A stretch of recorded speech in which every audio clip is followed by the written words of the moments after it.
United western bank आणि IDBI सेवानिवृत्त संघटनेचे अधिवेशन सोलापूर येथे संपन्न.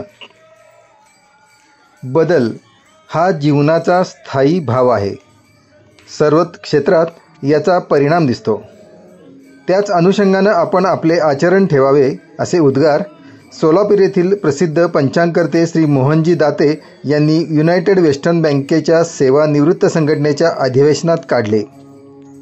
श्री मोहन दाते यांच्या हस्ते या अधिवेशनाचे उद्घाटन झाले. सोलापूर येथे दिनांक 3 ऑगस्ट रोजी कमला शांती पॅलेस येथे झालेल्या अधिवेशनात उद्घाटक म्हणून श्री मोहन दाते यांनी सविस्तर मार्गदर्शन केले. त्यांनी काही धुंदीराज शास्त्री दाते यांनी पंचांग करताना पंचांगात जे आहे ते आकाशात दिसले पाहिजे हे आवर्जून सांगितले होते. त्यानुसार पंचांग हे जितके अचूक करता येईल तितके केले. सुरुवातीच्या काळात जी कॅलेंडर निघायची त्यात प्रमुख एक चित्र असे व त्याच खाली 12 महिन्यांची तारखांची एक फक्त पट्टी असायची. पुढे 12 महिन्यांची 12 पाने असे. नंतर त्याच तारखा व त्यामध्ये सण वार तिथी इत्यादींचा उल्लेख झाला. कालनिर्णय हे त्याचेच रूप होते.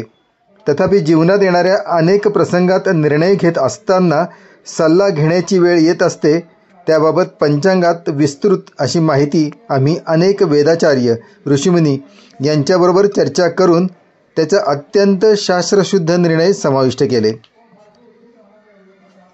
नव्या पिढीसमोर अनेक शंका उपस्थित होत होत्या. त्याची त्यांनी सविस्तर उदाहरणे दिली. देहदान केल्यानंतर पुढील दिवस कसे करायचे, पिंडदान, सोयर, सुतक इत्यादीबाबत त्यांनी अत्यंत चांगले मार्गदर्शन केले आणि उपस्थितांचे शंका समाधान केले. 21व्या शतकातील काल सुसंगत आचार धर्म हे पुस्तक त्यांनी प्रसिद्ध केले.